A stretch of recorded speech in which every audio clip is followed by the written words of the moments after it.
It's been 3 days since Ron DeSantis announced his run for president, and the gloves are off. But before we get into that, I've been sidelined with food poisoning, so I never got a shot to analyze the Twitter launch. He decided to buck tradition, teamed up with Musk to announce on Twitter with no video. Now, in some ways, it was effective since it was out of the box. It got buzz. But he missed an opportunity to show America his face.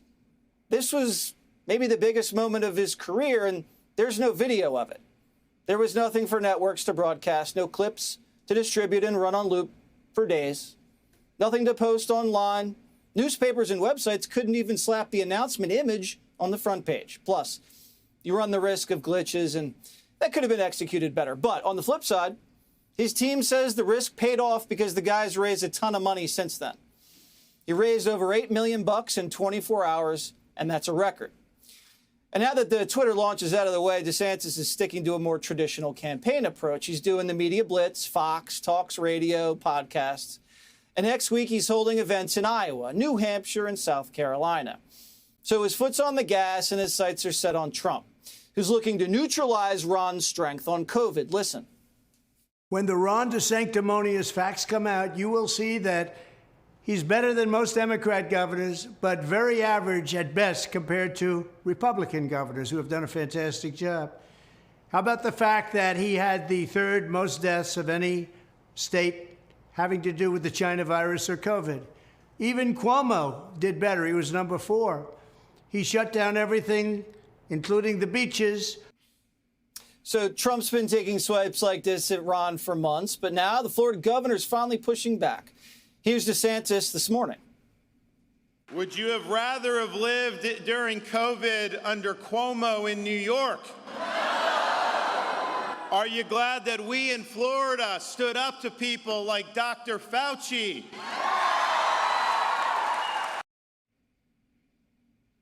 That wasn't all. Listen to this.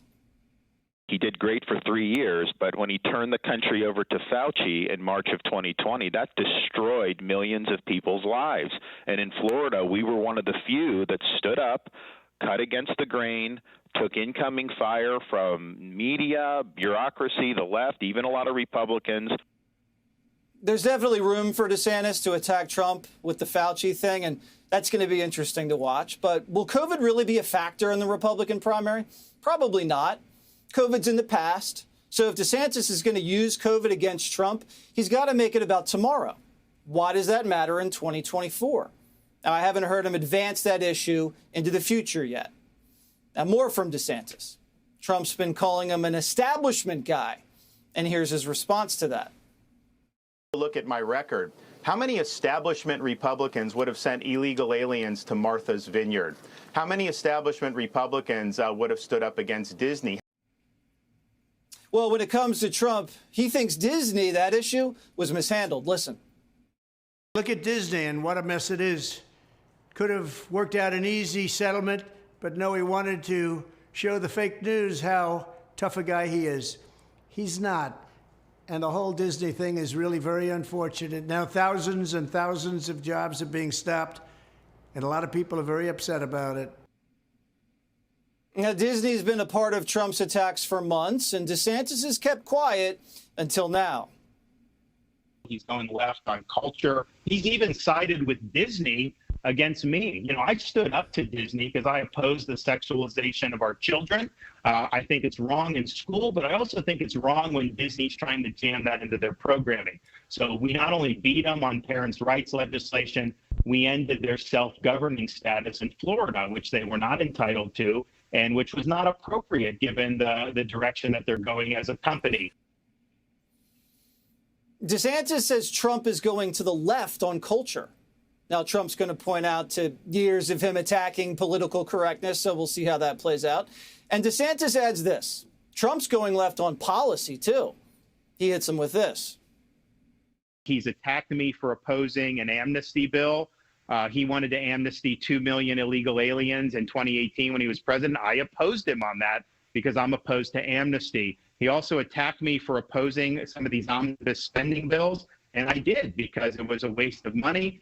Donald Trump signed those bills. That was not consistent with his America First rhetoric in 2016. He said he was going to eliminate the national debt when he ran in 2016. He ended up adding almost $8 trillion to the debt in 4 years. And so he's running to the left. I don't know what happened to Donald Trump. This is a different guy today than when he was running in 2015 and 2016. And I think the direction that he's going with his campaign is the wrong direction. So Ron is saying Don spent too much money and pushed amnesty. Now, none of this really matters until they face each other on the same debate stage. Everything melts away, and the voters get to see these arguments under pressure. Now, meanwhile, Joe Biden's in the weakest political position of his entire presidency. Fox News polling shows 64% of voters say Biden's a weak leader, and CNN did their own polling, and it turns out their numbers were just as bad. Horrible news. Horrible for Joe Biden in our new CNN poll. While the president leads his Democratic competitors by a huge margin, 2/3 of all of the American people surveyed, 66% of the public, say that a Biden victory would either be a setback or a disaster for the United States. Biden is facing headwinds. His favorability rating has now dropped from 42% in December to just 35%. I just can't get over this number. 66% of voters in this poll say Biden's 2024 win, if he wins, what will that mean for the country? 66% say it will be a disaster or a setback. Biden's physically, mentally, and politically weak. And when you look at his 2020 campaign, he had a lot of people on his side. Remember the FBI, Silicon Valley, the Chinese? How much help are they willing to give him around this time?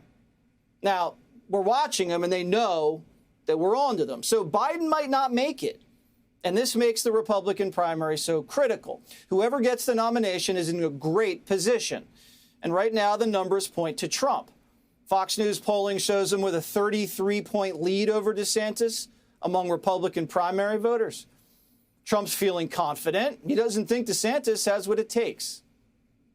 Got a poll today, 71 to 16. And I guess the Fox poll was good, the wrong good. I think the polls are very nice. He's very disloyal, but he's got no personality. If you don't have personality, politics is a very hard business.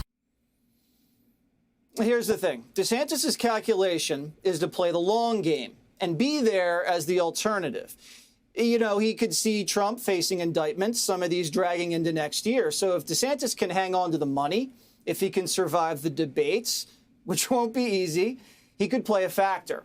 But right now it's early and Trump's in the driver's seat. Hey, Sean Hannity here. Hey, click here to subscribe to Fox News YouTube page and catch our hottest interviews and most compelling analysis. You will not get it anywhere else.